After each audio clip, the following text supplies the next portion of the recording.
বানায় ডাইরেক্ট উরুস টাকি মেরে উরুস কার কয় হুজুরদের জনপর হুজুরদের উরুস হব।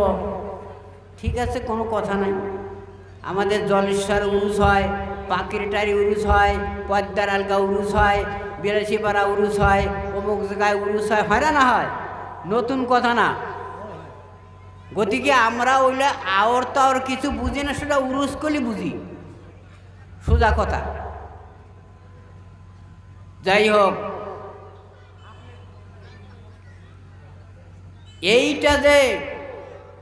এইটার নাম ইসালে সোয়াব, আরবি শব্দ।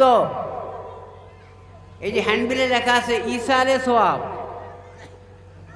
ইসাল মানে পৌঁছাইয়া দেওয়া।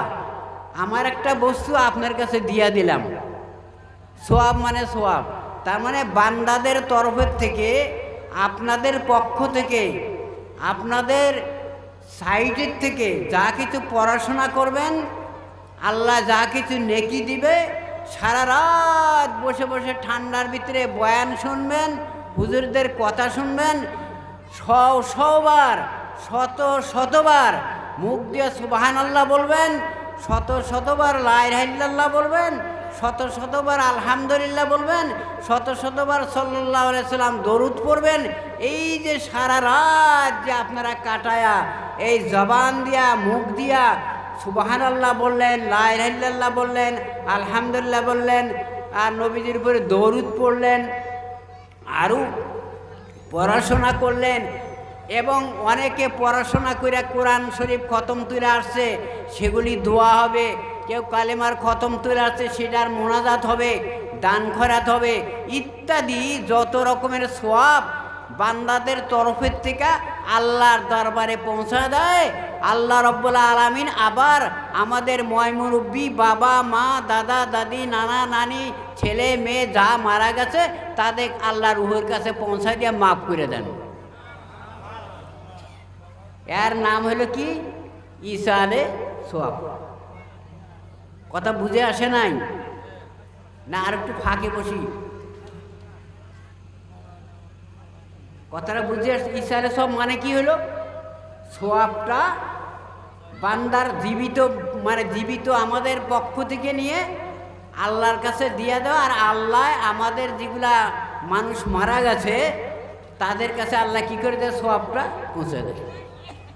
সোয়াব যখন পৌঁছিয়ে যায়, সোয়াব যখন তারা পাওয়া যায়, কারা পাবে? কারা? যারা কবরে শয়ন করেছে। একটা মানুষ এই ইসারে সোয়াবের ভিতরে, একটা মানুষ হাত তোলেন, একটা মানুষ দাঁড়ান, হাত তোলেন যে আমি এ পর্যন্ত বয়স হয়েছে একজন মানুষও মাটি দেই নেই। বাড়ান তো একজন। কথা বুঝে আসছে কি?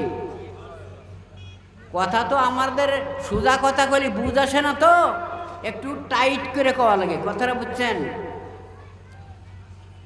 একটা মানুষ খাড়া হইতে পারলেন না যে হুজুর আমি এ পর্যন্ত না মানুষ টানুষ মাটি দেই নেই।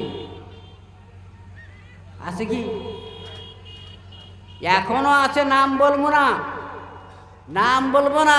মানুষ মাটি দিবার যায় না, ডরায়, ভয় করে।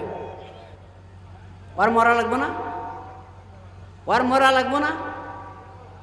মনে হয় আল্লাহর কাছে বৈশা ফয়সালা করে নিয়ে এসেছে যে তুই আর মরবি টরবি না, নাকি তুই আর তোর মরণ টরণ তোর নাই। গতিকে এমনও লোক আছে মানুষ মাটি দিবার যায় না, কে কয় ডরায়। থাকো, কয়দিন থাকো না। এটা অন্য কথা, চলে গেলাম। তাহলে এখন আমি আপনাদের বলি, কে কে মানুষ মাটি দিছি? হাত, এক হাত দিয়ে দিলাম না দুই হাত দিয়ে দিলাম? মাটিটা কয় হাত দিয়ে দেয় গো? কথা বলেন না, কয় হাত দিয়ে দেয়? এই এক হাত দিয়ে এরকম করে দেয় কি? কয় হাত দিয়ে দেখান না, দেখান কয় হাত দিয়ে দেয়? দুই হাত দিয়ে। একার যতখানি আটে, নাকি কৃপণতা তো করা যাব না, যতখানি আটে। তার এইরকম মাটি জীবনে কয়বার? তা না, কে কে মাটি দিছি, কে কে মাটি দিছি এ পর্যন্ত আমরা সেই মানুষটির হাত দেখবার চাই, কে কে মানুষ মাটি দিছি। তাও হাত তুলতে অনেক লেট হয়েছে। অনেক দেরি হইল, ভাইবেন না আমি বেকারে ফালামু না, মানে হাতটা ভারী হয়ে গেছে, খুব ওজন, তুলতেই দেরি হয় নাকি।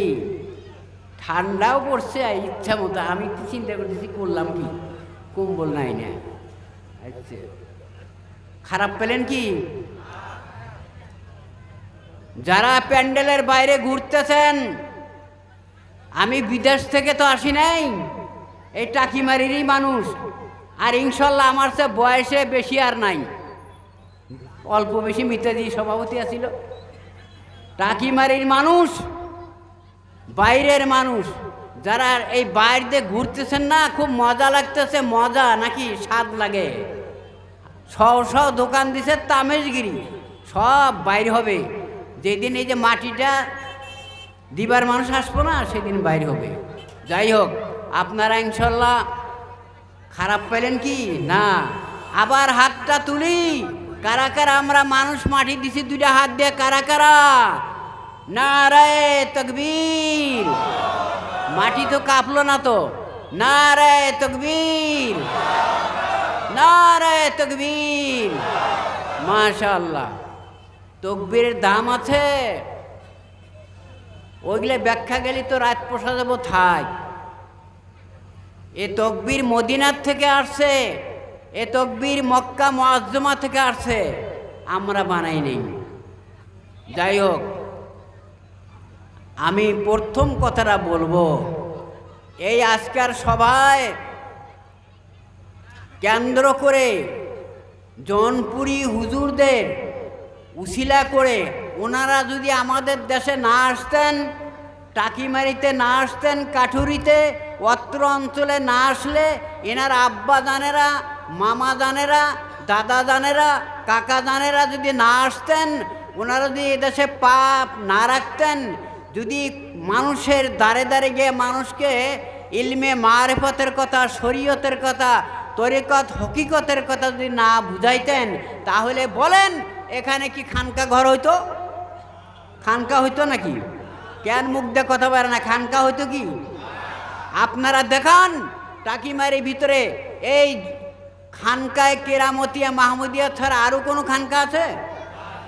যখন নদী ভাঙ্গা ধরছিল না, কথাটা বুঝছেন? যারা এই যে একটু বয়সের মানুষ তারা জানে, এনার আব্বাকে নিয়া নাকি আমরা সব টাকিমারি মানুষ, এদিকের আশপাশের মানুষ ঢোল দেওয়া হয়েছিল, ঢোল দেওয়া হয়েছিল, ওই যে মাথার উপরে দেওয়া হয়েছিল না, ওখানে যা মিলাদ পড়লেন, ওখানে মানুষ, ওখানে যা দোয়া করলেন, তারপর একটা পাথরের ভিতরে উনি তদবির করে নিয়ে সে পাথরটা আপনার করে দেওয়া হলো, পানির ভিতরে দেওয়া হলো।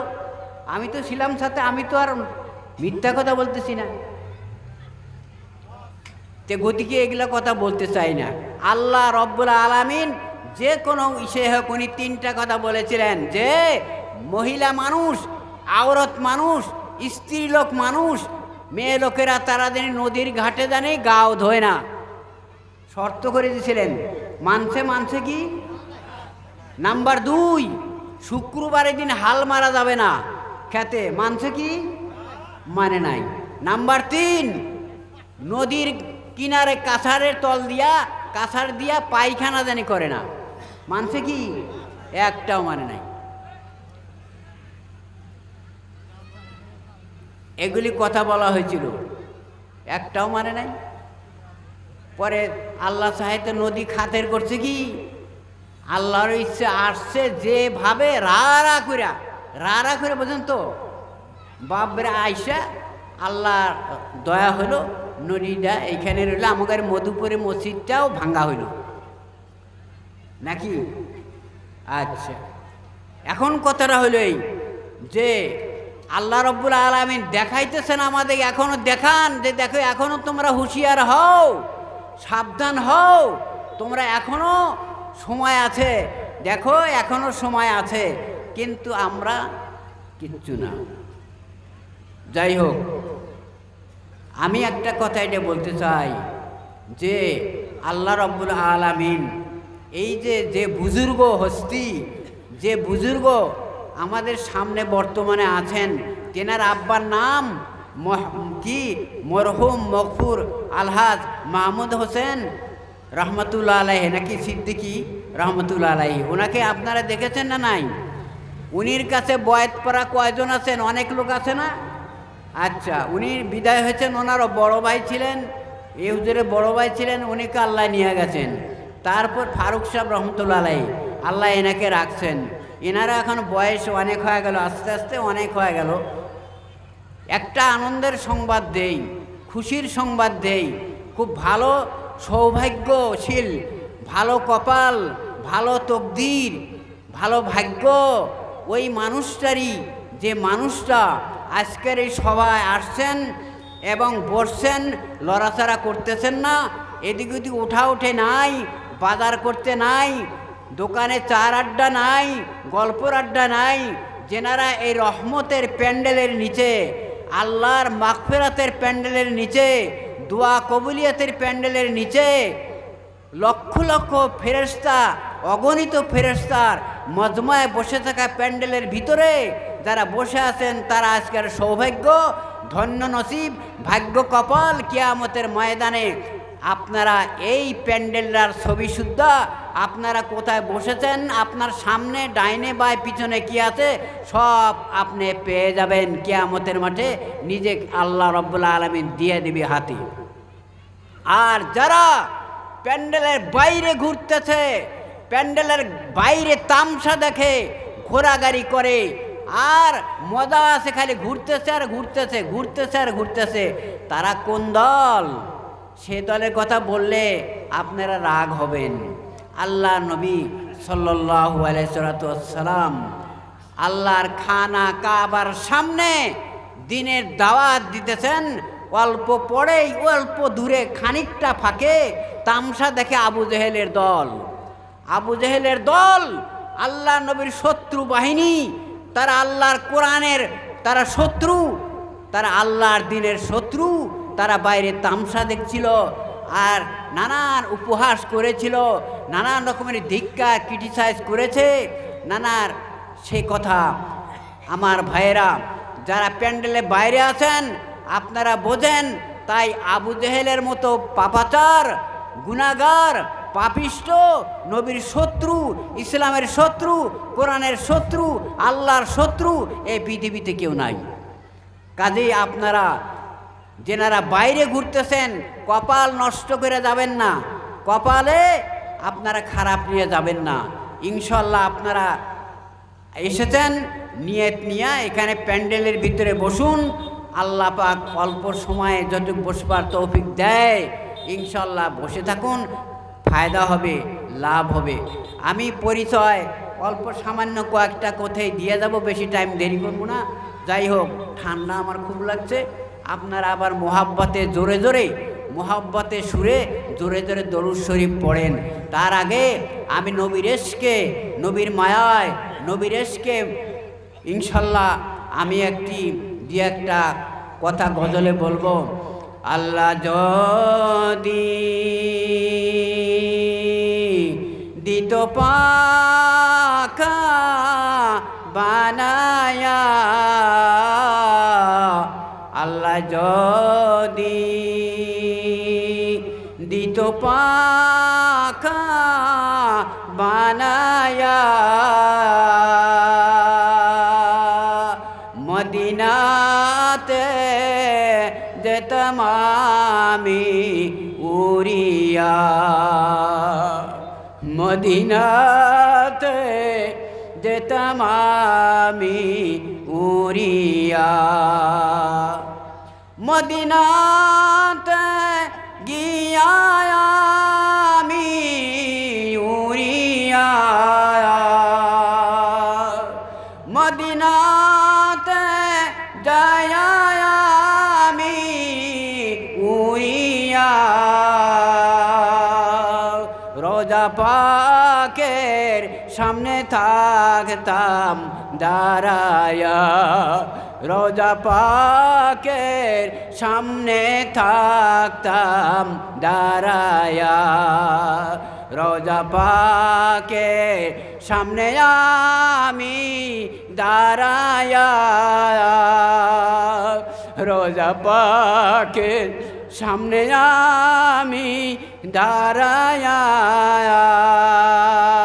হাজার হাজার সালাম দিতাম জানায়া হাজার হাজার সালাম দিতাম জানায়া আল্লাহুম্মা সাল্লি আলা মুহাম্মাদ সাল্লি আলা নূর নবী মুহাম্মদ সাল্লি আলা নূর নবী।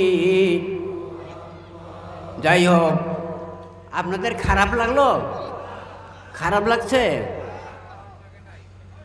দেখুন, নবীর ইশকে যদি চোখ দেয়া পানি এসে যায়, নবীর সঙ্গে কানেকশন হয়ে গেল। কাল কিয়ামতের ময়দানে, হাসরের দিন, ভীষণ কিয়ামতের মাঠ।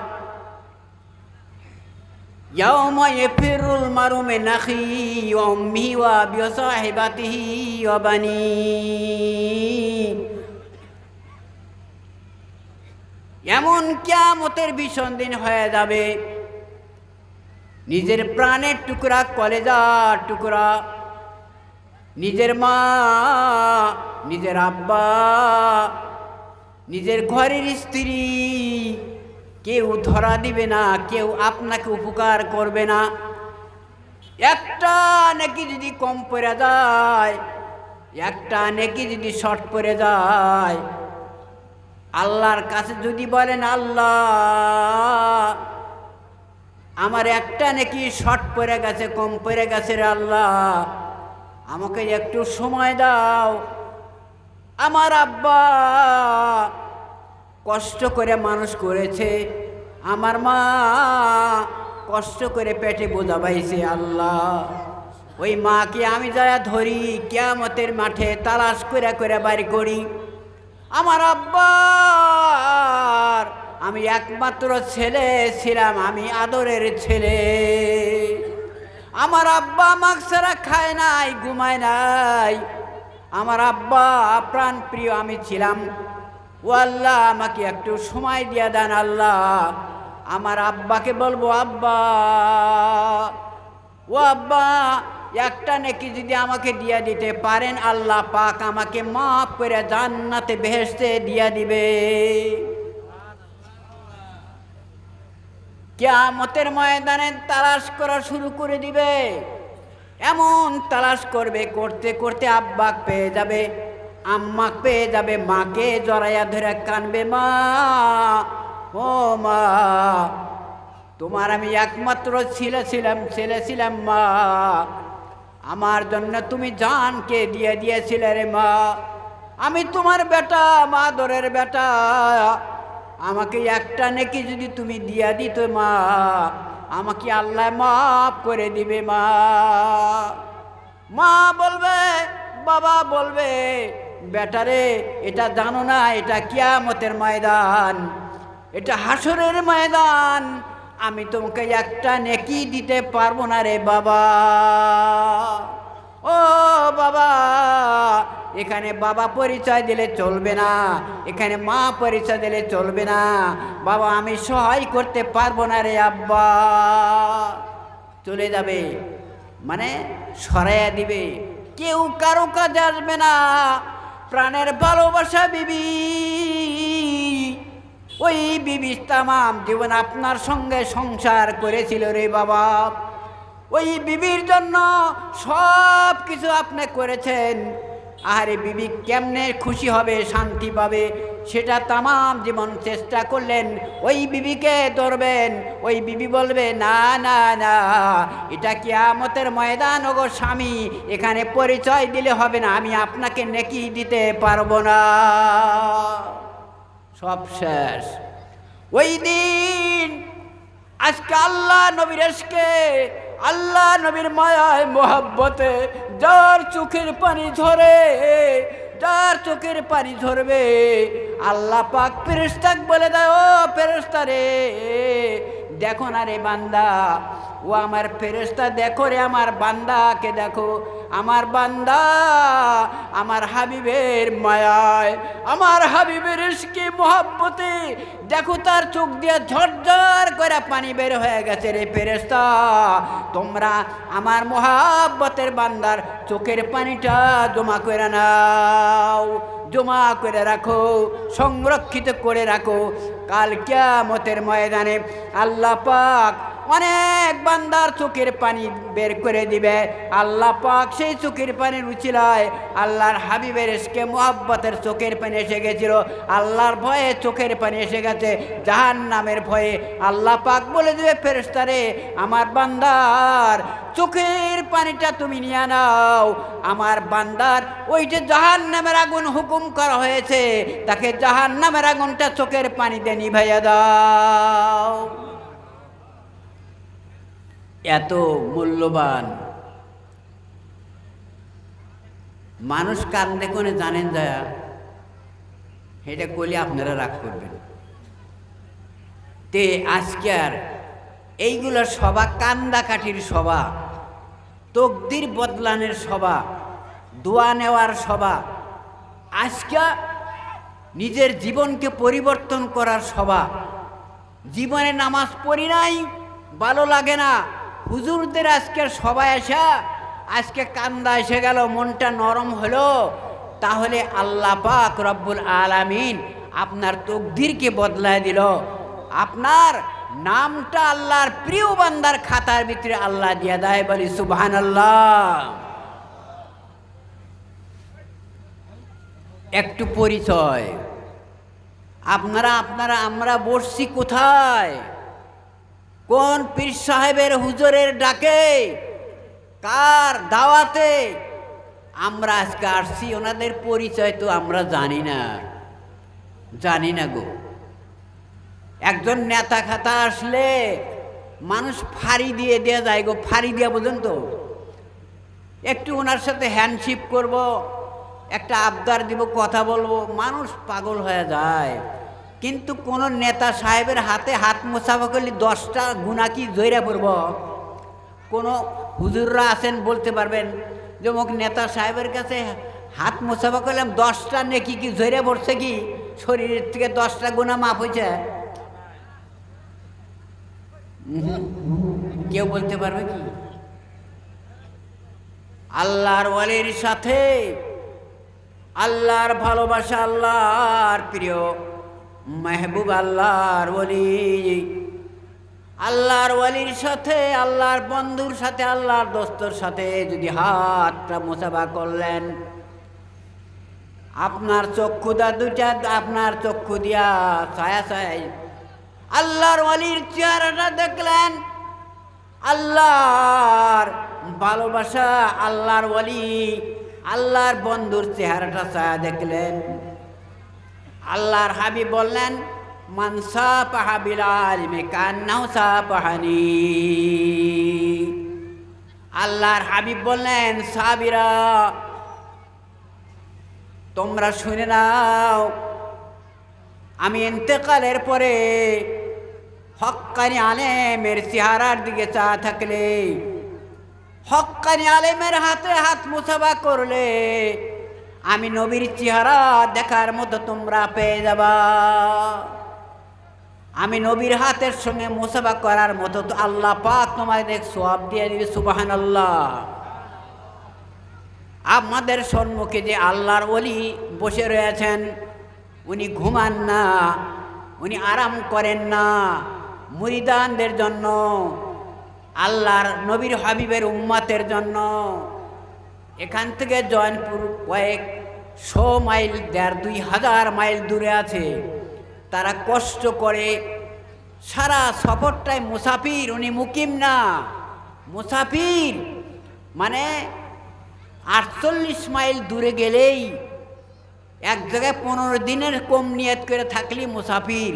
মুসাফিরের জন্য জহর, এশা, আসর 4 রাকাতের ফরজ নামাজগুলো 2 রাকাত পড়তে হয়। মশলাটা পাইলেন? সাহাবীরা আল্লাহর হাবিবকে বললেন ইয়া রাসূলুল্লাহ, ইয়া হাবিবাল্লাহ, আল্লাহর কাছে কয় প্রকার মানুষের আল্লাহর কাছে বড় প্রিয়? আল্লাহ দোয়া ফিরাইয়া দেয় না। কয় প্রকার মানুষের দোয়া, কয় রকমের মানুষ আল্লাহর কাছে যদি দোয়া করে আল্লাহ পাক সেই দোয়াটা, সেই মোনাজাতটা কোনোদিন ফিরাইয়া দেয় না। আল্লাহর হাবিব বললেন, হ্যাঁ সাহাবীরা শুনে নাও, এক নাম্বার মানুষ হলো, এক নাম্বার মানুষ যাদের উপরে অত্যাচার করা হয়, যারা অত্যাচারিত, যারা মজলুম বলা হয়। একটা গরিব মানুষ, একটা দুঃখিত মানুষ, একটা অভাবী মানুষ, গরিব মানুষ সামান্য একটু খেয়াতাবাদ করছে, কালাই বুনছে, দান বুনছে, যাই বনে বুনুগা, কিন্তু মানুষে খিলায় আর শেষ করছে। এখনকার টাকি মেরি কালাই হয় কি? আমরা যখন আবাদ করছি এত বড় রয়েছে। ধনী মানুষটার গরু যা মসজিদা খাইছে, গরিব মানুষটা বলল, এমন ধমক দিয়ে দিছে গরিব মানুষটা আরো মারবার গেছে। কথা বলা যাব? বলা যাব না। নাইবা জোর কইরা ক্ষেতের আইল খানিক ভাঙ্গিয়া নিছে, নাইবা জোর কইরা খানিক দখল করে বেদখল করে নিছে। আছে না? না আছে, মেলা আছে। ওই গরিব মানুষটার পক্ষে কেউ নাই, সব ধনী মানুষের, সব শক্তিশালী মানুষের পিছনে থাকে। গরিব মানুষের কাছে কে যাব? নাই। আল্লাহর হাবিব বললেন, ওই গরিব মানুষটার আল্লাহ যেজন, ধনী মানুষটার আল্লাহ যেজন। আল্লাহর হাবিব বললেন, ওই গরিব মানুষটা আল্লাহর কাছে হাত ছেড়ে বলে, আল্লাহ তুমি বিনে আমার কেউ নাই রে আল্লাহ, তোমার কাছে আমি বিচার দিয়া দিলাম রে আল্লাহ। ওই মানুষটা গরিব মানুষ, দুনিয়ায় নাই, বিচার পাইল না, তার পক্ষে কেউ নাই। ওই মানুষটা যখন আল্লাহর কাছে তার অন্তর থেকে দোয়া করে, আল্লাহ বলে, ও গরিব রে, আমি তোর সাথে আমি আছি, তোর দোয়া আমি ফিরাইয়া দিব না, ঘুরাইয়া দিব না, আমি মঞ্জুর করে নিলাম। তামাম রাত গাই দিয়া ফেসারি খাওয়াই কালাই খেলেছে, তারপরের দিন ঘরে মনে মরিয়া রয়েছে। আমাদের জায়গার ঘটনা, ঘরে মধ্যে মরিয়া রয়েছে। কার দোয়া? তখন মানুষ কাছে আর বর দোয়া নাকছি। এই জন্যে গরিব মানুষের দোয়া আল্লাহ কি করে? মঞ্জুর করে। নাম্বার দুই, কার দোয়া? তা তো জানি না। আল্লাহর হাবিব বললেন, সাহাবীরা, মুসাফির অবস্থায় বাড়িঘর ছেড়ে বিদেশে যারা থাকে মুসিবতের মধ্যে যদি পড়ে যায়, ওই মুসাফিরটা আল্লাহর কাছে যখন দুহাত তুলে দোয়া করে, আল্লাহ বলে, হে মুসাফির, আমি তোমার সাথে আছি, আমি তোমার সাথে আছি, আমি তোমার কাছে আছি, তোমার দোয়া আমি মঞ্জুর করে নিলাম। বলে সুবহানাল্লাহ। মুসাফিরের দোয়া আল্লাহ ফিরাইয়া দেয় না, মজলুম মানে অত্যাচারিত ব্যক্তির দোয়া ফিরাইয়া দেয় না। আমাদের হুফিজ সাহেব, হুজুর সাহেব, উনি মুসাফির। কেমন মুসাফির আমরা বুঝলাম না। উনি কি বেনামাজি মুসাফির? উনি কি খারাপ মানুষ কি মুসাফির? হ্যাঁ, উনি কেমন মুসাফির আমার ভাইয়েরা, আমরা জানি না। মুসাফির সুদূর জনপুর থেকে হাজার মাইল দূরে আসে, শত মাইল দূরে আসে, আসামের জমিনের ভিতরে উনি কষ্ট করে থাকেন। কত সময় শরীর খারাপ হয়ে যায়, অসুস্থ হয়ে যায়। আমরা সব সময় খবর রাখি, সব সময় দোয়া করি, আল্লাহর কাছে দোয়া যাতে করবার তৌফিক দেয়। উনি আমাদের কাছে বারবার বলে, মেরে লিয়ে দোয়া কিজিয়ে, মেরে লিয়ে দোয়া কিজিয়ে। এত বিজ্ঞ উনি আলেম, এত বিজ্ঞ বুজুর্গ হয়া আমাদের কাছে সব সময় দোয়ার ভিখারি হয়ে যায়, দোয়া চায়। আমার ভাইয়েরা, ওনাদের মর্যাদা আমরা জানি না। ওনাদের আল্লাহ পাক কত মর্যাদা দান করেছে, কত বড় বুজুর্গি আল্লাহ দান করেছে, আমরা জানি না রে ভাই, আমরা তো জানি না। এক নাম্বার জানতে হবে, ওনারা কোন বংশের মানুষ, ওনাদের বংশের নাম কি, ওনাদের সংসরব কোথায় আছে, ওনাদের বংশের নাম কি। ওনাদের নামের শেষে লেখে সিদ্দিকি। কি লেখে? সিদ্দিকি লেখে না? সিদ্দিকি লেখে না? না লেখে? আরে হ্যাঁ হ্যাঁ না বলেন না কেন? কি হলে বোবা হয়ে গেলেন? বোবা হইলেন নাকি এগুলা সব? ও গানের আসলে তো হই দেখা, আরে হই, তখন তো মুখ খুব খোলে নাকি? আর মুখ খোলে যখন নির্বাচন আসে, ইলেকশন আসে না, ওরে বাপ রে বাপ, যে বেশি গলা ফারবো হে হইলে সবচেয়ে বড় ওয়ার্কার, ও এমএলএ সাহেবের কাছে তার দাম বেশি। মেছে কথা কইলাম? কয় স্যার দেখেন আমার গলাটা শেষ। কয় হ্যাঁ আমি রিপোর্ট পাইছি তো, ঠিকই আছে। কয় তুই আমার বলে বলে থাকিস। আর আল্লাহর এই মজলিসের ভিতরে আওয়াজ বাড়ায় না, মানে শব্দ নাই, সব শেষ। এটা অবহেলা বলে, অবহেলা।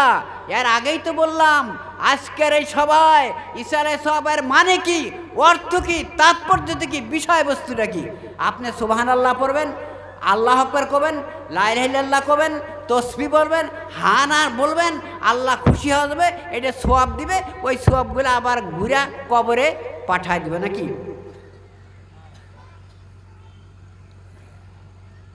আল্লাহুম্মা সাল্লি আলা সাইয়্যিদিনা মাওলানা মুহাম্মদ ওয়া আলা আলি সাইয়্যিদিনা মাওলানা মুহাম্মদ। আল্লাহুম্মা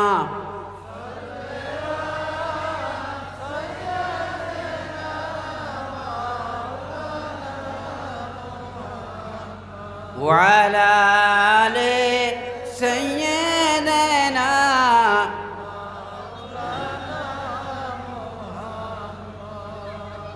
দরুদ শরীফ পড়লে কি আলসি লাগে? আলসি লাগে? একটা মানুষ বলেন যে আমি নবীজি চাই না, আমি নবীজি চাই না, একটা মানুষ হাত তুলবো জীবনে কোনোদিন? কিন্তু না তুললে ডোংডাং ওই রকমই বোঝা যায়। ডোংডাং আছে না, সাইজ আছে না? হ্যাঁ, আল্লাহ নবীর সুপারিশ ছাড়া, সাফায়াত ছাড়া আব্দুল কাদের জিলানির মতো উনি কি রেহাই পাবেন? মাইনুদ্দিন চিশতির মতো পাবেন? নবী যদি সুপারিশ না করেন, সাফায়াত না করেন, তাহলে কিসের উম্মত? কিসের উম্মত? কেন আসছেন আজকের সবাই? তাই বলা হয় দরুদ শরীফ। আব্দুল্লাহ ইবনে মুবারক, মেলা কথা মনে আসে বলে বলি না, সময় নাই, আমি সংক্ষেপ করে দিব। কথাটা হলো এই, দরুদ শরীফ পড়ার সময় মনের আবেগ নিয়ে, অন্তর উজাড় করে, মোহাব্বত নিয়ে, আল্লাহ নবী রওজার দিকে খেয়াল করে আপনারা মোহাব্বত নিয়ে দরুদ পড়তে হয়। ওটা আল্লাহ কি দিশা পায় না? সব দিশা পায়। আল্লাহুম্মা সাল্লি আলা মুহাম্মদ। আল্লাহুম্মা সাল্লি আলা মুহাম্মদ। সাল্লি আলা নূর নবী মুহাম্মদ। সাল্লি আলা নূর নবী মুহাম্মদ। আমি বলতেছিলাম যে এই হুজুরগণেরা বংশের নাম, কোন বংশ? আমার ভাইয়ের, আমার আল্লাহ নবী সাল্লাল্লাহু আলাইহি ওয়াসাল্লাম তিনি যখন হিজরত করলেন, মক্কা শরীফ থেকে মদিনা শরীফে হিজরত করলেন, আল্লাহ নবী বললেন, ও আবু বকর, আল্লাহ পাক আমাকে হিজরত করার হুকুম করে দিয়েছে। হিজরত করার হুকুম করে দিয়েছে মানে মক্কা শরীফ থেকে মদিনা শরীফে যেতে হবে। আল্লাহর নবীকে আবু বকর সিদ্দিক বললেন, ইয়া রাসূলুল্লাহ, ইয়া হাবিবাল্লাহ, ইয়া রাসূলুল্লাহ, এই সুদূর মক্কা থেকে মদিনা 500 মাইলের রাস্তা, কয়েকদিন লেগে যাবে ইয়া রাসূলুল্লাহ। এই মক্কা থেকে মদিনায় চলে যাবেন, আপনার সাথী কে যাবে? আপনার হিজরতের সাথী কে হবে? আপনার সঙ্গে কে যাবে? আবু বকর সিদ্দিক রাদিয়াল্লাহু তাআলা আনহু বললেন, এই কথা বলেন। আবু বকর সিদ্দিক রাদিয়াল্লাহু তাআলা আনহুর বাড়ির ভিতরে বললেন, আল্লাহ নবী বললেন, ও আবু বকর, ও আবু বকর, আমি নবীর হিজরতের সাথী, তুমি আবু বকর হবে। দয়ার নবীজি জবানে যখন আবু বকর নাম শুনিলেন, নবীর ইশকে খুশিতে আবু বকর কাঁদিলেন। আবু বকর সিদ্দিক কাঁদিয়া ফেলেলেন, খুশির আনন্দের উল্লাসে কাঁদলেন। হায় আল্লাহর কাছে বলতেছেন, আল্লাহ, হে আল্লাহ, আমার এত ধন্য নসিব তুমি বানিয়ে দিলে রে আল্লাহ। দয়ার নবী হিজরত করবে, সেই হিজরতের সাথে আল্লাহ নবী কোনো সাহাবীর নাম নিলেন না, কোনো সাহাবীর নাম নিলেন না। আল্লাহর নবী নাম নিলেন আমি আবু বকরের নাম। কার নাম নিলেন? কোরআন শরীফের আয়াত পড়লাম না, আয়াত আছে এখানে, ওটা থাক। কার নাম গো? কার নাম বললেন? আবু বকর সিদ্দিক রাদিয়াল্লাহু তাআলা নাম বললেন। আল্লাহ নবী অনেক দিন পরে এই কথাটা তো বলার পরে গভীর রাত্রিতে আল্লাহ নবী আস্তে করে যায় আবু বকরকে ডাকলেন, ইয়া আবু বকর। রাত্রিতে কেউ জানি দেখে না, শত্রুর ভয়, তামাম মক্কার ভিতরে শত্রু আছে, হাজার হাজার শত্রু। আল্লাহর হুকুম হয়ে গেছে, নবী মক্কা ছেড়ে মদিনায় আসুন। রাত্রিতে আবু বকরের দরজায় গিয়ে বলেন, ইয়া আবু বকর। আস্তে করে বলেছেন, আস্তে করে, জোরে করলে কি জানি দুশ্মনী শোনে। নবী ডাক দেওয়া সারা এত গভীর রাত, লাব্বাইক ইয়া রাসূলুল্লাহ। আল্লাহ নবীর আস্তে ডাক, আবু বকর সঙ্গে সঙ্গে জবাব দিলেন, ইয়া রাসূলুল্লাহ, আমি আবু বকর হাজির। আল্লাহ নবী বললেন, আবু বকর, ও আবু বকর, তুমি কি ঘুমাও নাই রে আবু বকর? আমি এত আস্তে ডাক দিলাম, তুমি কেমনে তুমি সঙ্গে সঙ্গে জবাব নিলেন? আবু বকর বলেন, ইয়া রাসূলুল্লাহ, ওই আল্লাহর কসম করে বলি, যেদিন থেকে আপনি আমাকে বলেছেন আমার হিজরতের সাথী তুমি হবা, ওই দিন থেকে আমি আবু বকর বিছানায় শুই না, ঘুমাই না, আমি দরজার সামনে দাঁড়ায়া থাকি। আরে আপনি জানি কখন এসে ডাক দিবেন, আমি যদি জবাব নিতেন, আমি যদি জবাব সঙ্গে সঙ্গে না দিতে পারি, আমি যদি আপনার সঙ্গে হাজির হইতে না পারি, আমি আবু বকরকে আল্লাহ ছাড়বে না, কিয়ামতের দিন আসামির কাঠগড়ায় দাঁড় করে দিবে। আমি আল্লাহর সামনে কি জবাব দিব, সেই ভয়ে আমি ঘুমাই না, তামাম রাত ওই দরজার কাছে আমি দাঁড়াইয়া থাকি। কথাটা বুঝে আসছে? এই স্বভাব আমার মা বোনেরা এই স্বভাব এনেছিলেন কার? খাদিজাতুল কুবরা রাদিয়াল্লাহু তাআলা আনহার ভিতরে এই চরিত্র এসে গেছিল। আমার মা বোনেরা, আপনারা জানেন না, আল্লাহ নবী রাত্রিতে 5 মাইল 7 মাইল 9 মাইল 10 মাইল পর্যন্ত রাত্রি গেছেন, ওই মানুষকে দাওয়াত দিবার জন্য গেছেন, রাত্রিতে চলে গেছেন, কেউ যেন টের পায় না, বহুত দূরে গেছেন, লম্বা কথা বলবো না। এবার ওই যত টাইম পর্যন্ত আল্লাহ নবী বাইরে থাকছেন, ওই খাদিজা রাদিয়াল্লাহু তাআলা আনহা উনি ঘুমান নাই, উনি বিছানায় শোন নাই, আল্লাহ নবীর অপেক্ষায় দরজার কাছে দাঁড়াইয়া থাকছেন, কানটাই দিয়ে রাখছেন। আহারে কখন যেন দয়ার নবীর আওয়াজ আমি শুনবো, সঙ্গে সঙ্গে আমি দরজা খুলে দেব। আমার মা বোনেরা, এইরকম চরিত্র যদি কোনো মা বোনের হয়ে যায়, স্বামী বাইরে চলে গেছে, স্বামী রাত্রিতে ঘুরে না আসা পর্যন্ত তার স্ত্রী কখনো ঘুমায় না। ওই স্ত্রীর উপরে আল্লাহর রহমত নাজিল হয়, ওই স্ত্রীর উপরে ফেরেশতারা দোয়া করে, ওই স্ত্রীর উপরে আল্লাহর খাজানা থেকে রহমত ভাসিয়ে আসে। এক কথা আর এক কথা গেল। আর আমাদের বর্তমানের বিবিরা ডাক দিবার সাহস নাই। কথাটা বুঝছেন? ডাক দিবেন আবার কথা বেতাল আছে নাকি? বাইঙ্গা বললাম না, আপনারা জানেন। হ্যাঁ, তাই মানে এইরকম চরিত্র নেই বেহেশতের আশা নাকি? বাপরে বাপ, যতই আকাশ বরাবর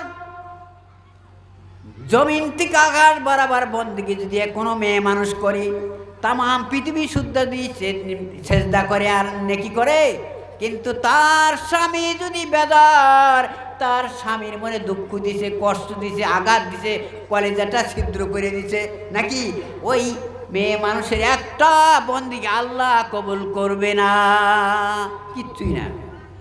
খাওয়া নাকি বিয়ে দিয়ে খাওয়া, এই যে সব বন্দেগীর গোড়া কেড়ো ঘরের স্বামী। আবার ঘরের স্বামীরও আবার হুঁশ থাকা লাগবে, খালি একদিকে বললেই তো হবো না, ঘরের স্বামীরও একটু হুঁশ টুস ঠিকই রাখা লাগবে। ও স্বামী হয়েছে স্বর্গে গেছাও, স্বামী হয়েছে স্বর্গে গেছাও, বান্দির মতো খারাপ, অত পাওয়ার দা নাই শরীয়তে নাকি? উঠতে এক নাত্তি, বসতে এক নাত্তি, আন এডান উড়ান, এডান উড়ান, অত কে কথাটা বুঝছেন? রাত করে না কথাটা বুঝছেন? একটু পানি গরম করে দেন কে কিরম ঠেলা, খালি হুকুম তো করা যায়, হুকুম তো করা যায়, যদি একটু 19 বছর ফালায় পেটন না, অত না। আল্লাহ নবী সাল্লাল্লাহু আলাইহি সাল্লাম তিনিও বিবাহ করেছিলেন, তিনিও সংসার করেছেন, বিবিদের সঙ্গে কি ব্যবহার করেছিলেন আর আমরা কি ব্যবহার করি নাকি? কথাটা হলো এই, আল্লাহ নবী তিনি বিবিদের সংসার করেছেন। নবী বিবি আয়েশাকে বলেছেন, আয়েশা তুমি একটু রুটিটা সেঁকো, আমি তরকারিটা কুড়ে দিই, আমি তরকারিটা ধুয়ে দিই, আমি এই থালিটা ঘষে দিই। কেউ দিবেন? হ্যাঁ, ঠেকা বসছে, বিয়ে করছে তোকে বিয়েই না, আপনার সঙ্গে তাকে সহযোগিতা করেন, ই করেন। আইসে দেখলেন যে বাত নাই, আর কদ্দুর দেবে, এই কী করছিলি রে নাকি? না, অতটা একটু ধৈর্য ধরেন, একটু ধৈর্য ধরেন, তাকে সহযোগিতা করেন। হ্যাঁ, রাগ করবেন না, মেয়ে মানুষ আদরের পুতলা, মুখে মিঠা দেবেন, আদর করবেন, আপনাকে ছাড়বে না তো, এবি কি ছেড়ে যায়, এবি কি ছাড়ে? দোষ আছে পুরুষের, এই জন্য বলি মা বোনেরা আপনাদেরও পক্ষে কইতেছি, আপনারা বেজার হইেন না নাকি? পুরুষ ভাইদের আমাদের হাজার হাজার দোষ আছে, হাজার হাজার দোষ আছে। 10টা মিষ্টি খায় গল্প করবার থেকে খাইলাম রাজকে পরিবারে নাই করে আনছাও নাকি? কয় আনা বাড়ি নেই, জিবা ছিড়ব, জিবা ছিড়ব, কথাটা বুঝছেন না? এই জন্য একটা যদি আনতেন, ওই একটাই আপনার স্ত্রীরে বাদ করে আবার আপনাকে দিত। তাই বিচার সব দিকে করতে হবে। মা বোনেরা আপনারা খারাপ পাবেন না, আমি কথাটা ছিলাম যে আমাদের হুজুরের বংশের পরিচয়টা আবু বকর সিদ্দিক রাদিয়াল্লাহু তাআলা আনহুকে নিয়ে নবী হিজরতে বাড়াইলেন নাকি? আপনারা জানেন না, কিতাবে লেখা আছে আল্লাহ নবী সাল্লাল্লাহু আলাইহি সাল্লামকে আল্লাহ নবী বললেন, ইয়া রাসূলুল্লাহ, ইয়া হাবিবাল্লাহ, ইয়া হাবিবাল্লাহ, ইয়া রাসূলুল্লাহ, এই যে কাটার গাছ দেখা যায়, বাবুল গাছের কাটা বড় শক্ত কাটা, ইয়া রাসূলুল্লাহ, আপনার নূরের বদন, আপনার নূরের বদন, জান্নাতি বদন, আপনার পবিত্র শরীর মুবারকে, পা মুবারকে হাইনা যাবে, দুঃখ পাবেন। ইয়া রাসূলুল্লাহ, আমি আবু বকর বসে পড়লাম, আমার কান্দের উপরে নবীজি আপনি ওঠেন। আল্লাহ নবী বললেন, আবু বকর সিদ্দিক নবী গো, আপনি আমার কাঁধের উপরে ওঠেন, এই কাটার গাছের ভিতরে চলা মুশকিল হয়ে যাবে। ইয়া রাসূলুল্লাহ, আমি আপনাকে একটু কাঁধে নিয়ে উঠি। এইবারে খানিকটা জায়গা চলে গেলেন, বলা হয়েছে আবু বকর সিদ্দিক রাদিয়াল্লাহু তাআলা নবীজি কাঁধে নিয়ে গেলেন। তারপরে এরকমভাবে আবু বকর সিদ্দিক পাও রাখছেন, পুরা পাওটা মাটিতে ফালান নাই। দুশমনেরা সকালবেলা তালাশ করবে, আবু বকর সিদ্দিকের পায়ের চিহ্ন দিশা পায় যে এইখান দিয়ে তো চলে গেছে। আমার সংক্ষেপ কথাটা হলো, এত কষ্ট করে করে আল্লাহ নবী কাঁধে করে নিয়ে গেলেন, যাইতে যাইতে সেই সুর পাহাড়ের উপরে উঠে বসলেন। ওটা লম্বা কথা। আমি বলতেছিলাম আল্লাহ নবী সাল্লাল্লাহু আলাইহি ওয়াসাল্লাম আবু বকর সিদ্দিককে এত ভালোবাসতেন, পৃথিবীর ভিতরে কোনো তুলনা নাই, কোনো উদাহরণ নাই। আবু বকর সিদ্দিক রাদিয়াল্লাহু তাআলা আনহু।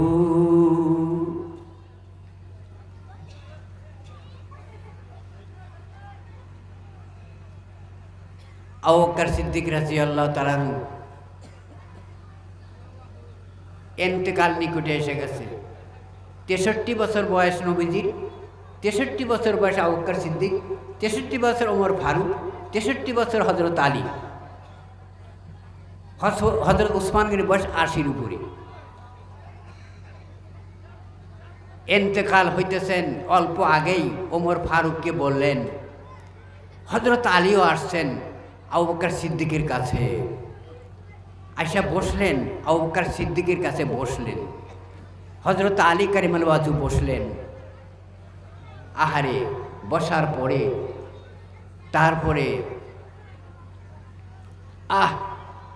আবু বকর সিদ্দিক বললেন, হযরত আলীর হাতটা ধরলেন, হযরত আলীর হাত ধরিয়া বললেন, হে ভাই, হে দুজাহানের নেতা সর্দার, বললেন। এই কথা লিখছে, দুজাহাকে সর্দার লিখছেন কিতাবে। আবু বকর সিদ্দিক বললেন, হে হযরত আলী রাদিয়াল্লাহু তাআলা আনহু, আমি আপনাকে অনুরোধ করি বলি, আপনার পবিত্র হাত দিয়া নবীজি গাও ধোয়ায় দিয়েছিলেন, পবিত্র হাত দিয়া গোসল করায় দিয়েছিলেন, পবিত্র হাত দিয়া কাফন পরায় দিয়েছিলেন। হে আলী, আমি আবু বকর ইন্তেকালের পরে তোমার হাতটা দিয়ে আমাকে কাফন পরাইয়া দিও, আমাকে গোসল করাইয়া দিও। কত আশা! এইখান থেকে মশলা আসলো, ভালো নেককার মানুষকে দিয়া গোসল করাবেন, কাফন পরাবেন। সংক্ষেপ কথাটা বলে গেলাম। এবার ওমর ফারুককে ডাকলেন আবু বকর সিদ্দিক। হযরত ওমর ফারুককে বলেন, ভাই ওমর, আমার জানাজা নামাজটা তুমি পড়াবা। কাক বললেন? কাক বললেন? ওমর ফারুক। ভাই ওমর, তুমি আমার জানাজা নামাজটা পড়াবা। হযরত ওমর ফারুক বললেন, আপনার দফন কোথায় হবে, কবরটা কোথায় হবে? আবু বকর সিদ্দিক বললেন, ভাই ওমর, ও ভাই ওমর, আমি আপনাকে ওসিয়ত করে যাই, বলিয়া যাই, আমার জানাজার নামাজের শেষে আল্লাহ নবীর রওজার সামনে চলে যাবেন। রওজাটা কিন্তু দরজা তালা মারা থাকে। ও ভাই ওমর, আল্লাহ নবীর রওজা পাকের সামনে গিয়া বলবেন, সালাম বলবেন, সালাম বলার পরে বলবেন, নবী গো, আপনার হিজরতের সাথী আপনার কদমের নিচে থাকতে চায়, আপনি আবদার দিবেন। আপনার আবু বকর আপনার পা মুবারকের কাছে থাকতে চায়। আল্লাহ নবীর রওজা থেকে যেটা আওয়াজ আসবে সেই মতে ভাই আপনি করে নিবেন। তাই করা হলো। আবু বকর সিদ্দিকের কথা মতো ওমর ফারুক বললেন, ইয়া রাসূলুল্লাহ, ইয়া হাবিবাল্লাহ, আবু বকর সিদ্দিক রাদিয়াল্লাহু তাআলা আনহু আপনার হিজরতের সাথী, গারে হেরার সাথী, আপনার কদমের কাছেই থাকতে চান। আল্লাহ নবীর রওজা থেকে জোরে আওয়াজ আসলো, ওমর, আমি আবু বকরের অপেক্ষায় রয়েছি। কথা বলার সঙ্গে সঙ্গে নবীর রওজায় আপনি আপনি খুলে যায়। কথাটা বুঝে আসছে? আমার বলার উদ্দেশ্য হলো, আল্লাহ নবীর ইন্তেকালের টাইমে সাহাবীরা বলেন, ইয়া রাসূলুল্লাহ, ইয়া হাবিবাল্লাহ, আপনি কি কারো কাছে ঋণ আছেন কিনা? কেউ আপনার কাছে পানা দেনা আছে কিনা, কেউ পাবে কিনা? আল্লাহ নবী বললেন, সাহাবীরা রে, আমি কারো কাছে নবী ঋণ নাই, কেউ আমার কাছে কিচ্ছু পাবে না। কিন্তু শোনো রে সাহাবীরা, আমি একজন সাহাবীর ঋণ আমি ঋণ মুক্ত হইতে পারলাম না। আমি আমার হিজরতের সাথী গারে সুরের সাথী আমি আবু বকরের ঋণ আমি নবী দুনিয়া পরিশোধ করতে পারলাম না। ও সাহাবীরা, কিয়ামতের ময়দানে আল্লাহর দরবারে আমি আল্লাহকে বলে দিব, আল্লাহ আমি আবু বকরের সিদ্দিক ঋণ পরিশোধ করতে পারি নাই, আল্লাহ আপনি আমার পক্ষ থেকে ঋণ পরিশোধ করে দেন। আমার ভাইয়ের আমার বহুত কথা ছিল বলি না। আল্লাহ নবী ঘোষণা করে দিলেন, আফজালুল বাশারে বাদাল আম্বিয়া বিতাকিক আবু বকর সিদ্দিক। আল্লাহ নবী বলেন, হে সাহাবীরা শুনে নাও, শুনে নাও, তোমরা শুনে নাও, तमाम পৃথিবীর ভিতরে तमाम দুনিয়ার ভিতরে আল্লাহর এই জমিনে আল্লাহ যত নবী রাসূল প্রেরণ করেছেন সমস্ত নবী রাসূল হলেন এক নাম্বার, দুই নাম্বার পজিশন হলো আমার আবু বকর সিদ্দিক। আবু বকর সিদ্দিকের तमाम নবীদের পরের স্থান, এরপরে কোনো মানুষ নাই, কোনো মানুষ নাই। আমার বলার উদ্দেশ্য হলো ভাইরা, এই আবু বকর সিদ্দিক রাদিয়াল্লাহু তাআলা আনহুর বংশের মানুষ হলেন, এনারা হলেন সেই বংশের মানুষ। কথাটা বুঝে আসছে? কোন বংশের কইলাম? আহারে, আবু বকর সিদ্দিকের বংশের মানুষ। এনার বাপ তার বাপ তার বাপ তার বাপ না, জৌনপুরি কেরামত আলী রহমতুল্লাহ আলাইহি থেকে জৌনপুরি রহমতুল্লাহ আলাইহির আব্বা না ইব্রাহিম, হ্যাঁ তার নাকে ইমাম বক্স বলা হয়। এরকম সিলসিলা যাইতে যাইতে 35 জন আব্বার পরে আবু বকর সিদ্দিক রাদিয়াল্লাহু তাআলা আনহু, মানে বংশ জানেন তো, ওনার বাপ ওনার বাপ ওনার বাপ যাইতে যাইতে 35 জনের পরে আবু বকর সিদ্দিক রাদিয়াল্লাহু তাআলা আনহু। সেই বংশের আবু বকর সিদ্দিক রাদিয়াল্লাহু তাআলা বংশের আর কেমন লোক আমার ভাইয়েরা, আমার বুঝতে পারলাম না ভাইরা। এই রমজান মাসে ইতিকাফ করা সোজা কথা না। আমাদের যত মসজিদ ঘর আছে আখিরি 10 দিন ইতিকাফ করে না, 30 দিনও করে, বেশি দিনও করে ইতিকাফ করে। ইতিকাফ করার জন্য মানুষ গুয়াহাটি চলে যায়, ইতিকাফ করার জন্য কৃষ্ণায় চলে যায়, ইতিকাফ করার জন্য বাঁশকান্দি চলে যায়, ইতিকাফ করার জন্য দেওবন্দে চলে যায়, ইতিকাফ করার জন্য আজমির চলে যায়, ইতিকাফ করার জন্য तमाम বিশ্বের ভিতরে যত আল্লাহর ইমানদার বান্দাগণ আছে তার ভিতরে যারা বেশি আল্লাহর ভক্ত বান্দা, আল্লাহর প্রিয় বান্দা, তারা মক্কা শরীফে মদিনা শরীফে ইতিকাফ করে। এটা ছোট কথা না, সোজা কথা না ভাইয়েরা আমার। এখান থেকে 10,000 মাইল মক্কা শরীফ, এখান থেকে 10,000 মাইল মদিনা শরীফ। আমার ভাইয়েরা আমার, এই বর্তমান এই হুজুরে হযরত মাওলানা কেরামত আলী মাদ্দাজিল্লাহু আলাইহি তিনি এখানে বসে আছেন। একবার নয়, দুইবার নয়, উনি 13 থেকে 14 বার মক্কা মদিনায় ইতিকাফ করেছে। আমার ভাইরা আমার, সোজা কথা না, মুখ দিয়ে বলা তো সহজ হয়, সোজা কথা না। একটা মাস 30 দিন বা 40 দিন পর্যন্ত সেখানে থাকতে হয়। কত বড় বুজুর্গ মানুষ, কত বড় আল্লাহর ওলি, আপনারা বুঝতে পারলেন না। আমি সবসময় চিন্তা করে থাকি, আয় আল্লাহ এত বড় বুজুর্গ দান করা হয়েছে, এই ভারতের মাটির থেকে যা মক্কায় যা ইতিকাফ করা এবং মদিনায় যা ইতিকাফ করা, আল্লাহ নবীর রওজার কাছে পড়ে থাকা সোজা কথা না। এনার যারা মুরিদান আছে, যারা মুরিদান আছে বয়াত পড়েছেন, ধন্য নসিব ধন্য, কপাল ধন্য, দুনিয়া আখিরাত ধন্য, আখিরাত ধন্য হয়ে যাবে। একটাই শর্ত হলে তারা নামাজি যদি হয়ে যায়। মুরিদ হয়েছি আর স্বর্গে গেলাম নাকি? কথাটা বুঝছেন? নামাজ নামাজ নামাজ নামাজ নামাজ নামাজ। এই জন্যে তাই ওনাদের বহুত কথা ছিল। আজকে আমাকে কমপ্লেন দিয়েছে যে কেন মহিলা প্যান্ডেল দেওয়া হয় না। আজকে মহিলার থেকে অভিযোগ আসছে আমার কাছে, কেন হুজুর মহিলা বলে না পারমিশন দেওয়া হবে না, এখানে মহিলা পারমিশনের ব্যবস্থা হবে না। মহিলা ওই বছরই বলেছিল, না করে দিতে হবে না, কারণ মহিলা প্যান্ডেল দেওয়া হবে, ভিতরে হু হা আরম্ভ হয়ে যাবে নাকি। কারণ খালি তো এখানের এই মানুষই না, বাহিরে মেলা মানুষ ভিতরে ঢুকে পারে। কথাটা বলছেন, মেলা মানুষ ঢুকে আরম্ভ করে দিব, মানে নানান রকমের কথা। এই জন্য স্পষ্ট কথা আছে, এখানে কোনো বেদাতি হবে না, শরিয়াতের বরখেলাপি হবে না, শরিয়াত টাচ করা কোনো এরকমই করে দেওয়া হবে না। ইনশাল্লাহ সাকাওয়াত, এনাদের সাকাওয়াতি জিনিস, এনাদের কোরআন হাদিস আল্লাহ রসুলের তরিকা মতো চলা, এইটাই তরিকা, এইটাই পীর, শ্রেষ্ঠ পীর, শ্রেষ্ঠ আল্লাহ। আমি কোরআন হাদিসের যতটুকু আল্লাহর সামান্য জ্ঞান যাই দিয়া থাকি ইনশাল্লাহ আমি স্টাডি করে দেখি হুবহু সুন্নতের উপরে আল্লাহ রসুলের তরিকার উপরে যদি আছে এনারাই চলে এনারাই আছে, বাকি যত আছে আল্লাহর মর্জি আর বলি নাই না। কথাটা বুঝতে পারলেন? আর ওগুলা বলি না, তাই বলা হয়েছে যেনারাই এনাদের ময়াত করেছেন আলহামদুলিল্লাহ আলহামদুলিল্লাহ, ধন্য নসিব। অনেক আমার এই যে বিআই সাহেব এনারা পরিয়াল শুদ্ধা ওনারা বয়াত পড়েছে, ধন্য নসিব। ওনার সম্মুখে আমি প্রশংসা করি না। গতবারই হজ করলেন না?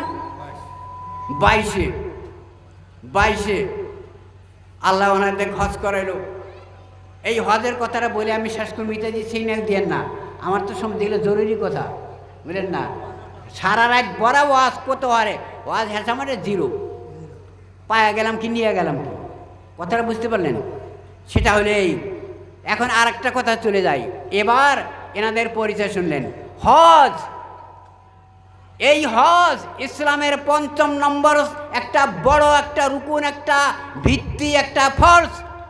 ইসলামের ভিতরে মেইন একটা বড় জিনিস হলো হজ।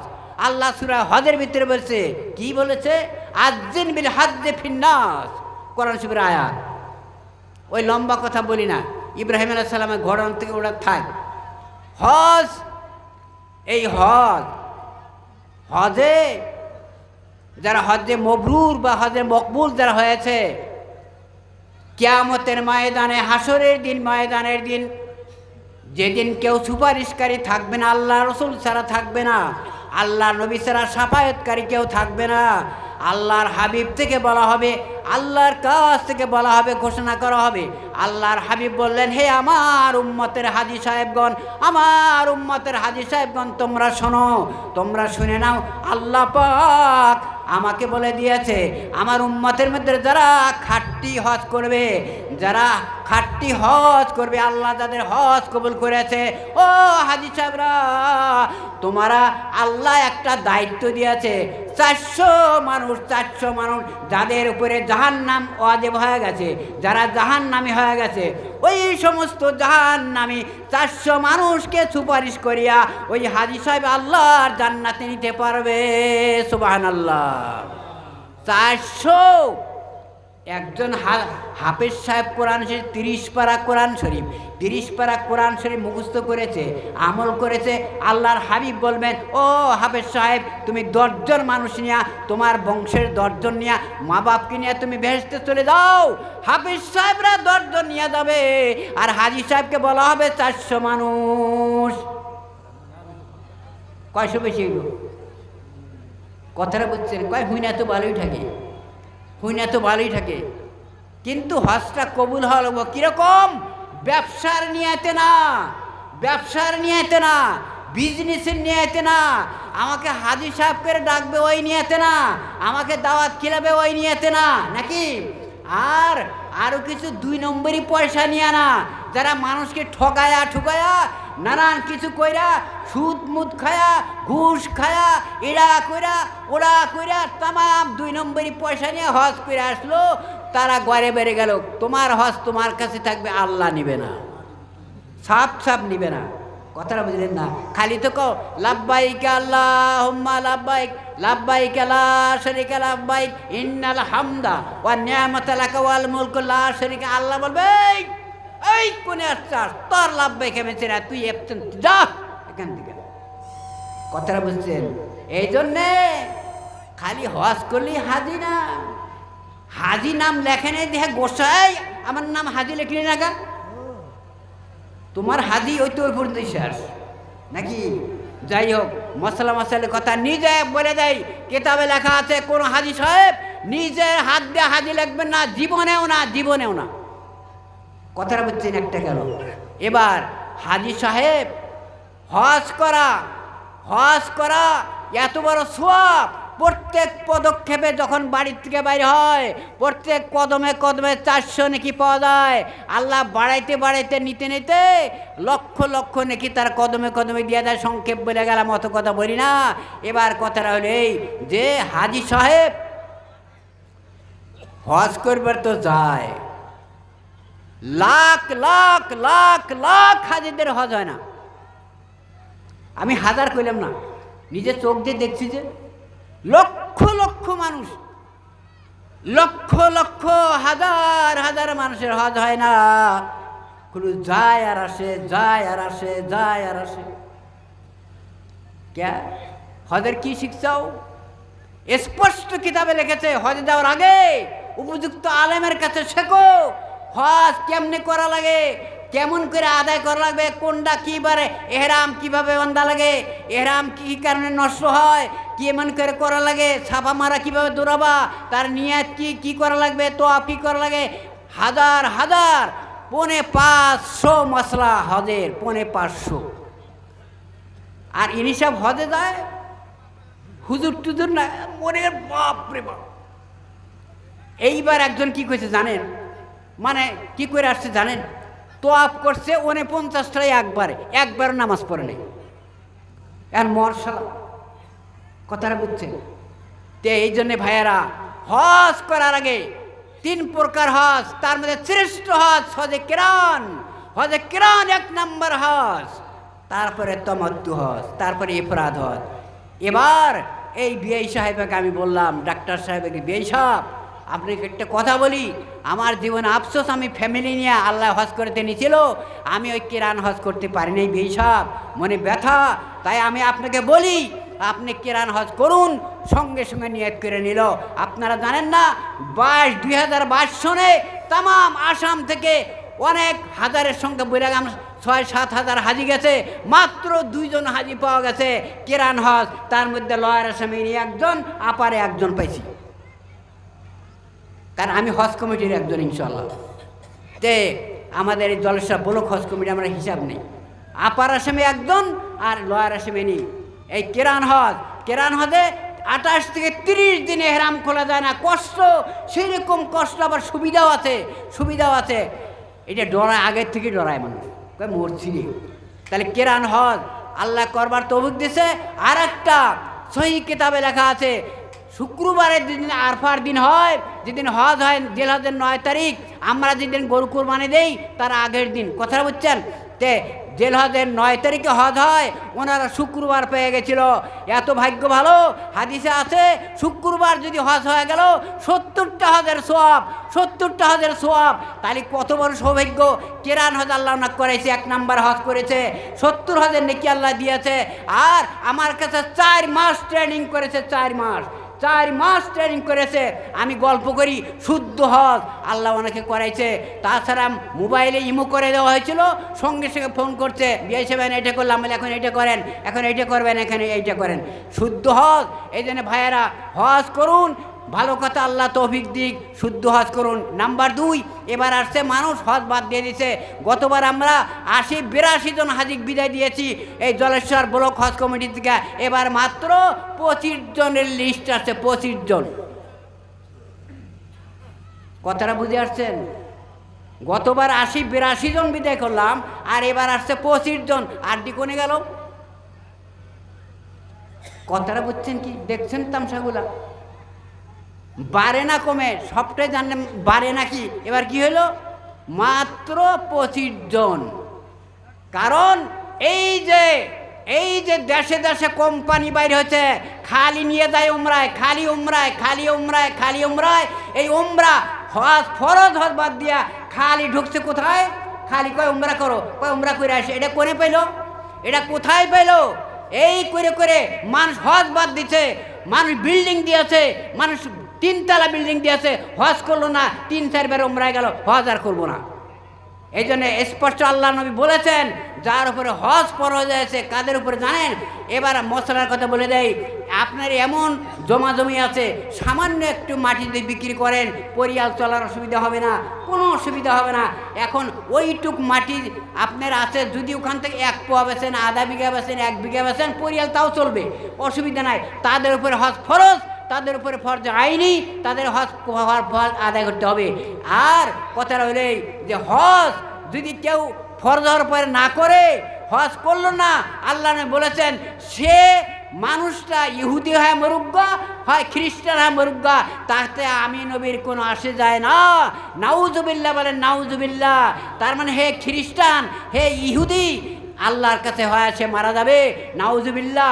এই হজ ফরজাদের হচ্ছে হজ করবেন, হজ করার আগে উমরায় যাবেন না, হজ করুন, তারপরে বারবার উমরা করবেন। হাদিসে আসছে এক উমরা থেকে আর এক উমরা করলে আপনার জীবনের ওই মাঝের গুনাহটুকু আল্লাহ মাফ করে দেয়। সেটা হজের পরে যেতে হবে, হজ করলই না খালি নিয়ে গেল উমরা।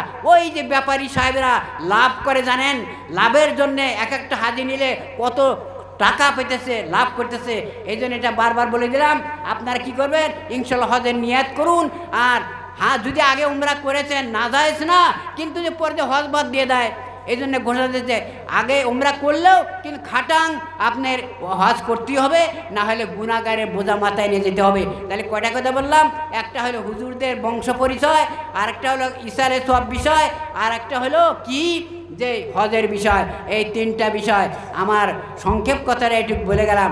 বাকি আর আপনাদের কষ্ট দেয় না, কথা দিলেন, আপনাদের কষ্ট দিই না। কথা তো বললে শেষ নাই, বহুত কথা বলা যাবে। ইনশাআল্লাহ আপনারা দোয়া করবেন। আর ইনশাআল্লাহ যারা মুরিদান আছেন তাদেরকে আমি হাতে পায়ে ধরে বলি যে আপনারা কিয়ামতের ময়দানে একখানে যখন জমা হবেন, হুজুরের সামনে জমা হবেন, হযরত মাওলানা কেরামত আলী রহমতুল্লাহ আলাইহি উনি এখন থেকে 155 বছর আগে মারা গেছেন। 155 বছর আগে হযরত মাওলানা কেরামত আলী রহমতুল্লাহ আলাইহি মারা গেছেন। আর উনি 75 বছর হায়াতে ছিলেন। উনি কেবল বেঙ্গল, তখন অখণ্ড ভারত ছিল, উনি দেশ হেদায়েত করেছিলেন। উনি করতে করতে ওনার নিম্নপক্ষে বলা হয়েছে 25 লক্ষ মুরিদান হয়েছিল, 25 লাখ মুরিদান, 25 লক্ষ মুরিদান। সোজা কথা কি, তাই উনি রংপুরের জমিনে শুয়ে আছেন। আজ তেনাদের নামাকরণ করে আজকে বহু দেশে খানকা হয়েছে। এটাও খানকা, এটার সঙ্গে বলে দেয় এখানে শুধু খানকা না, আগের পৃষ্ঠা আগের মানুষরা অনেক কিছু বলতো। আমি গল্প করে বলি যে জনপুরি পীর সাহেবরা ওনার হকিকতান ওনার আবু বকর সিদ্দিকের বংশধর, আর উপরে যা বংশ নবীর সঙ্গে যা মেলে, ওনারা কেবল পেট পালবার জন্য আসেন না, মুরিদানদের কাছ থেকে খালি টাকা নেবার জন্য আসেন না। ওনারা ইশারায় সব করেন টাকা কামার জন্য না, টাকা কামার জন্য না, ওনারা টাকা দিয়া দিনের খেদমত করতেছে। এরকম যে সব পীর সাহেবরা করতো, সব আল্লাহর ওলিরা করতে, বহুত ভালো ছিল। এইখানে মাদ্রাসা করা হয়েছে, এই মাদ্রাসার খরচ চালায়। তারপরে আপনি দরং যা দেখেন, আল্লাহ আমাকে নিয়েছিল, উনি ডেকে নিয়েছিলেন, দরং দেখেছি, সেখানে বিরাট মাদ্রাসা, 12, 14, 15 জন শিক্ষক আছে, এত বিরাট মাদ্রাসা করেছে। সেখানে অনেক ছাত্র সেখানে পড়ে, খাওয়া দায়, সেখানে এমন মসজিদ বানাইছেন, ওরে বাবা, ওরকম মসজিদ আমাদের ডিস্ট্রিক্টেও নাই। ওই জনপুর থেকে পয়সা আনেন, জনপুর থেকে পয়সা এনে মসজিদ বানাইছেন। মাদ্রাসা চালান, বসাবার টাকাটা মাদ্রাসা দেন, সব টাকা মাদ্রাসায় দিয়ে যান। তাহলে ওনারা কি পেট পালবার জন্য আসছেন? না না না। গতিকে আল্লাহর ওনারা ওলি, জবরদস্ত ওলি, কোনো সন্দেহ নাই। ওনাদের দোয়া আল্লাহ বেশাক মঞ্জুর করে। ওনার কাছে আমার আবদার থেকে গেল, উনি যেন আমাদের সারা বিশ্ববাসীর জন্য, টাকিমের জন্য, দেশের জন্য, এই যে নদী নালা আসতেছে, গরিব মানুষের জন্য, কত মানুষ ঘর হারা হয়ে গেছে, গৃহ হারা হয়ে গেছে, আল্লাহ সব ব্যবস্থা করে দেন। এইটুক বলেই আর ইনশাল্লাহ দোয়া করবেন। আমিও আবার আপনাদের দোয়ায় ফেরা উমরার জন্য নিয়ত করেছি।